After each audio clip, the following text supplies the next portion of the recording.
Mother साहब, कल आप किस तरफ जाता देख रहे हैं फैसला, और क्यों? देखिए कामरान, एक तो ये कि कल बहुत ही इम्पोर्टेंट दिन है इस लिहाज से कि ये मेक और ब्रेक होगा। ये फ़ैसला जुडिशरी के लिए, ये फ़ैसला तहरीक इंसाफ के लिए, और ये फ़ैसला ख़ुद हुकूमत के लिए। जो भी डिसीजन होगा, ज़ाहिर है कहीं ना कहीं किसी को ग्रीवेंसेस होगी, कोई हर्ट होगा और कोई सेलिब्रेट करेगा, ये तो बात तय है। असल चीज़ ये है कि इसके जो इम्प्लिकेशंस हैं, इसके फॉल आउट्स हैं, वो बहुत ज़्यादा होंगे। बज़ाहिर ये लग रहा है, मसलन ज़ाहिर है हम में से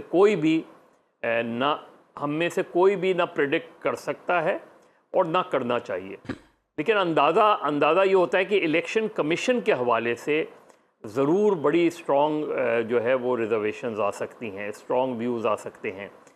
और देखिए, अगर जिस तरह अभी बैरिस्टर साहब कह रहे थे कि अगर जिनको सीट्स मिल गई हैं उनकी जगह उनकी सीट्स ले भी ली जाती हैं और इनको सीट नहीं दी जाती, तो क्या हम ये अगले 5 साल इनकम्प्लीट हाउस देखेंगे?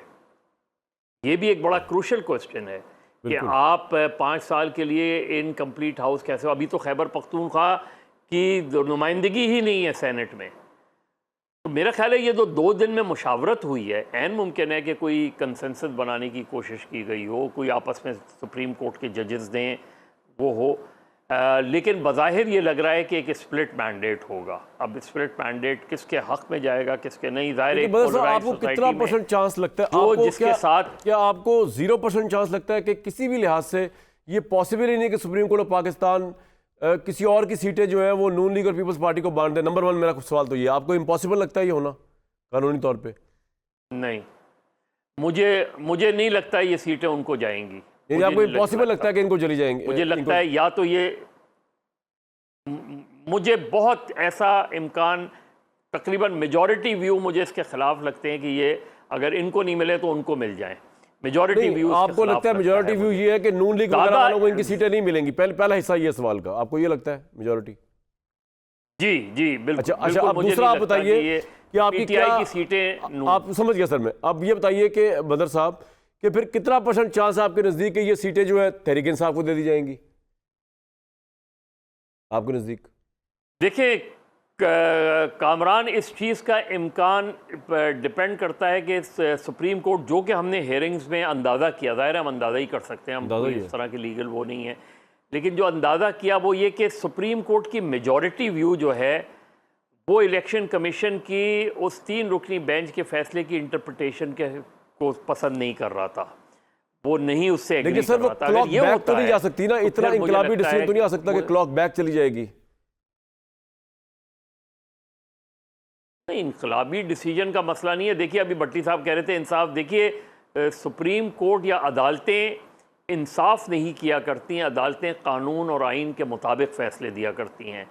ज़ाहिर है किसी ना किसी को तो वो फैसले हर्ट करते हैं। पॉइंट आ गया सर आपका। किसी ना किसी को फैसले वो पसंद आते हैं। बिल्कुल ठीक पॉइंट आ गया आपका। बैरिस्टर साहब, जो इससे पहले बात हो रही थी, भट्टी साहब की बात से शायद बहुत लोग एग्री कर रहे हैं, क्योंकि जिस तरह आप गए हैं, वो खैरात में गए या नहीं गए, लेकिन आपने वोट को इज्जत दो की साथ धज्जियां उड़ाई हैं कि सीटें आपकी, अगर इलेक्शन कमीशन आपको दे देता और बात आप फिर भी ना लेते, लेकिन आप तो ऐसे वहां पहुंचे हैं कि जैसे कि ये आपकी थी। मतलब आपको तो आपकी मुखालिफ तरीन पार्टीज को आप गालियां देते हैं, तहरीक इंसाफ को, उनके उतरे हुए कपड़े पहनने की क्या जरूरत है आपको सिर्फ 2/3 मेजोरिटी के लिए सर?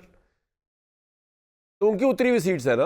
नहीं कामरान साहब, इस तरह बात नहीं है। वो बिल्कुल जिस तरह मज़र साहब ने बात की कि क्या ये सीटें खाली छोड़ी जा सकती हैं या नहीं छोड़ी जा सकती हैं, ऑब्वियसली हाउस कंप्लीट नहीं होगा। जहाँ तक भट्टी साहब की बात है, मेरे लिए बहुत काबिल एहतराम है और मैं बेपनाह इज़्ज़त करता हूँ इनकी, लेकिन ये जिस तरह कह रहे हैं कि इंसाफ इनकी मंशा और मर्ज़ी के मुताबिक हो, देखें जिस तरह मज़र साहब ने बात की कि आइन और कानून के दायरे में रह के करना है, भट्टी साहब की जो ख्वाहिश तो हो सकती है कि 2018 वाली स्टोरी फिर दोबारा रिपीट हो, रिप्ले हो, और उसी तरह सहूलतकारी की जाए और उसी तरह जो है इनको वज़ीर आज़म की कुर्सी पे बराए जमान बिठाया जाए और फिर वो सो कॉल्ड जो रियासत मदीना के दावेदार थे और उनके कॉन्डक्ट देखें, कॉल ऑफ फेल में तजाद देखें, उसके बाद जिस तरह मतलब वो 1 पेज की एक बात होती थी, तमाम तर चीज़ें यही हैं। अब उसी तरह तबाही के दहाने पर जो है मुल्क को धकेल दे, इस तरह तो नहीं हो सकता ना। ठीक है भट्टी साहब, आपकी ख्वाहिश ये है 2018 को रिपीट किया जाए? जी मेरी ख्वाहिश थी, तभी तो पूरी हुई है कि प्रोजेक्ट नवाज शरीफ लॉन्च हुआ, तभी तो मेरी ख्वाहिश हुई है कि पूरी हुई है कि शहबाज शरीफ अकलियत में होकर वजीर आज़म बन गए। सर मैंने 2018 की बात की, प्रोजेक्ट इमरान खान कहते कहते आप रुक गए हैं। फॉर्म 47 आ गया। मेरे भाई बात सुन लें, मैंने आपके दरमियान नहीं बोला, बात सुन लें। आप मेरे ख्याल से तो अपनी जी सर मैं सुन रहा हूँ सर। मेरी ख्वाहिश पूरी हुई है, कदम कदम पर मेरी ख्वाहिश पूरी हो रही है कि अब आप ये बताएं कि ये जो हुकूमत है, इसको कौन कहता है कि ये अवामी मैंडेट वाली हुकूमत है?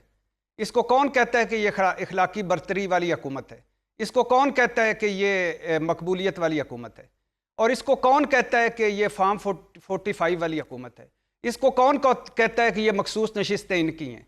तो प्रोजेक्ट इमरान खान से निकलें, प्रोजेक्ट नवाज शरीफ लॉन्च हो चुका है और तमाम लवाजमात वही हैं जो प्रोजेक्ट इमरान खान के साथ थे। तो वो किधर है नवाज शरीफ साहब, जो नवाज दो नवाज शरीफ, तरक्की खुशहाली नवाज शरीफ, वो हमारे कायद किधर हैं? हम रुल रहे हैं। हमने उनको सिर्फ 2 जुमले, हमने उनको क्या कुछ नहीं दिया। वो पहली मरतबा मुश्किल वक्त आया, जद्दा चले गए, वापस आया, वजीर आज़म बनाया।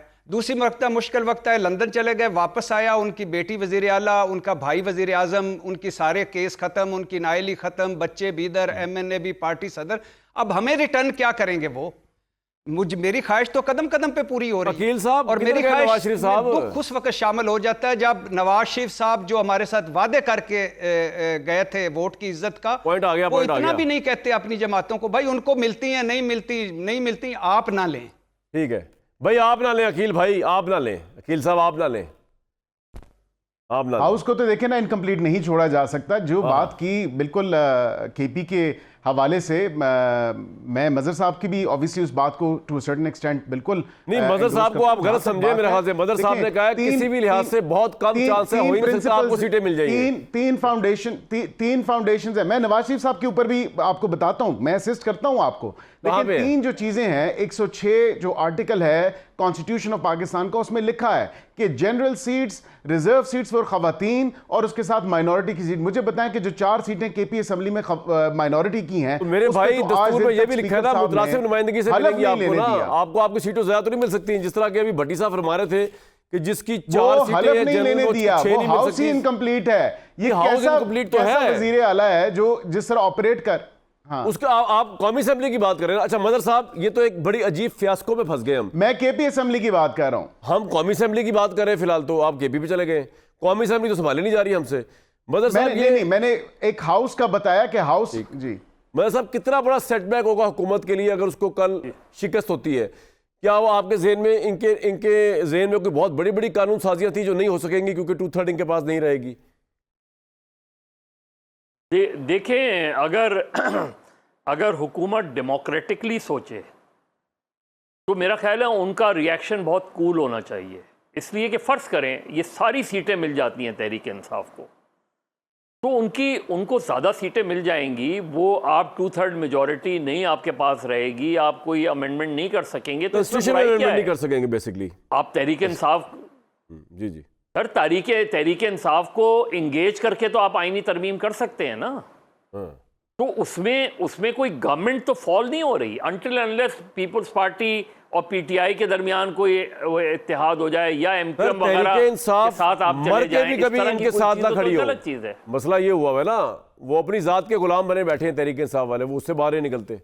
आप ये सोच भी कैसे रहेंगे इनको दे देंगी वो? चलें आगे की बात नहीं, लेकिन आप पीपल्स पार्टी से नहीं, लेकिन बाकी जमातों से तो हो सकता है ना, कहीं ना कहीं तो चीज़ें हो सकती हैं। लेकिन असल में जो सारा खेल है और जिसका खेल है असल में तो उसका खेल है। तो ये कौन है? बैरिस्टर साहब, भट्टी साहब ये कह रहे हैं खेल किसी और का, तो बैरिस्टर साहब की हुकूमत क्या कर रही है इधर? वही जो इमरान खान साहब कर रहे थे। बैरिस्टर साहब, मैं अपने प्यारे भाई बैरिस्टर साहब की नज़र शेयर करता हूं। वाह। इनको जिद है कि ये मौसम ना बदलने पाए, इनको जिद है कि ये मौसम ना बदलने पाए, सुबह बेशक हो मगर रात ना ढलने पाए। वाह। शातरे वक्त को धड़का लगा रहता है, खलकते शहर कोई चाल ना चलने पाए। भाईजान, इशू ये है कि सुप्रीम कोर्ट ने एक गलत फैसला दिया, इलेक्शन कमीशन ने गलत तशरीह की, आप तो उसमें पार्टी नहीं हैं, आप क्यों तर्जमानियां कर रहे हैं? अगर उनको मिले ना मिले, आपका तो कोई काम ही नहीं है। मुफ्त की सीटें आ आप रही हैं, आराम बंदर से बांट बैठे, है। आपने जो कुछ हासिल कर लिया है वो अल्लाह के फजल से बाबे बाइडन से प्यूटन से आगे पूरी दुनिया तक किसी को नहीं मिला। आपकी तो 4 उंगली 5 उंगलियां घी में और सर कढ़ाई में आप इंजॉय करें कि उनको मिलती हैं या नहीं मिलती। भट्टी अल्लाह साहब के हमने फजल से जवाब फिर भी जमा कोई कराया रास्ता है होगा सुप्रीम कोर्ट जिससे में, आप हमें तो आईनी कहा तरमीम गया था कर लें। जवाब जमा कराएं, हमने जवाब जमा कराया। सही है। हमने अच्छा, जवाब वो जमा इसलिए कराया, कि हमसे नीचे कहा तो नहीं जवाब कहा जमा था ना कराएं। इलेक्शन हमें कमीशन में चले जाएं और किया आपके गया। ये सीटें हमें दे दी जाएं। हमें वो इम्प्लीट सुप्रीम किया गया कोर्ट ने उस किसने वक्त तो पार्टी, नहीं कहा। हमें तो अच्छा, वैसे सुनील अकील कहार साहब और एक- पीटीआई वालों ने देखिए तकलीफ दी है। बात देखिए कराएं। कामरान जी जी मदर साहब। कामरान इन ऑल फेयरनेस, और बैरिस्टर साहब से भी मैं कहूँगा इन ऑल फेयरनेस, क्या तहरीक इंसाफ से उनका इंतखाबी निशान वापस लेना चाहिए था? देखिए, ये जब आप डेमोक्रेसी की बात करते हैं, जब आप रूल ऑफ लॉ की बात करते हैं, जब आप एक अच्छी डेमोक्रेसी की फ़रोग की बात करते हैं, आपको पता है 77 में पीपल्स पार्टी से तलवार ले ली गई, जी क्या कुछ नहीं किया गया उनको? क्या पीपल्स पार्टी ख़त्म हो गई? 88 में भी ले ली गई। आज आप तीर मिला था तहरीक फिर। इंसाफ से बदला ले लें। 88 की बात कर रहे हैं, I think आप तहरीक इंसाफ से बदला ले लिया आपने, तहरीक इंसाफ से बदला ले लिया आपने, तो उसके बाद क्या हुआ? क्या तहरीक इंसाफ खत्म हो गई? सर, ये जो आप क्या थॉट दे रहे हैं 8 टाइम फरवरी की में किल्लत है, इसके पूछ लो वकील बावजूद साहब भी पे क्या लोगों असर ने- हो रहा है इसका। वकील साहब, आप पे कोई असर हो रहा है? और अल्लाह का एक निशान छीन लिया। जुमला कामरान भाई, एक जुमला। आप असर तासुर जाहिर कर देंगे मदर साहब की बात कर, बोल दे फिर भी। बोले भट्टी साहब। नहीं तासुर नहीं, मैं सिर्फ अपने प्यारे भाई को कहता हूं कि शेर था एक तरफ, शेर को बैंगन ने हराया, कद्दू ने हराया, चिमटे ने हराया, जूते ने हराया, टरबाइन ने हराया। इसके असबाब ढूंढें बजाय जी इसके वकील कि ये साहब, सीटों योर पे टेक, पड़े। मैंने अशरफ शरीफ अपनी साहब के उस- मामले बात करनी है। जी जल्दी जरा। मैं है आपके देखिए, पास कहने को वकील मदर भाई? साहब और बिल्कुल भट्टी साहब ने बात की है। काश जी बिल्कुल बहुत कुछ है कि तमाम तर उन जमातों की तो बात कर दी जिनका सिंबल लिया गया था। काश हमारी भी कोई सेनेट इलेक्शंस की बात कर देता कि जब हमारे निशान को लिया गया था और हमारी पार्टी एक को तो आप तोड़ने एक की गलती क्या की कोशिश जस्टिफिकेशन नहीं की। अपने साथ हुई ना सिर्फ गलती अभी, करते हैं तो वो बिल्कुल जरूर गलत नहीं था। हो सकती। सर 97 में बैरिस्टर उसके साहब, बाद बैरिस्टर उसके साहब, बाद वो अभी, बिल्कुल ये गलत 18 था। के इलेक्शंस में। हाँ, लेकिन ये नहीं कहेंगे कि अब ये जो कर रहे हैं सर, वकील साहब वो गलत है। देखिए फिर उस गलत को भी तो कहें ना। अगर आप अपनी जजमेंट हम तो कहते ही आ रहे हैं, हम तो आपको हमने बहुत कहा कि आप उस गलत को उस वक्त गलत कहा था। उसका भी तो कोई अजाला चले करें। एक मिनट मुझे एक बात बताइए बैरिस्टर साहब, अगर लगे हाथ आप हाथ लगे बैरिस्टर साहब, उस गलत को उस वक्त गलत कहा था, बिल्कुल गलत कहा था। उस हमारे गलत जो को colleague हमने है, उस वक्त भी गलत कहा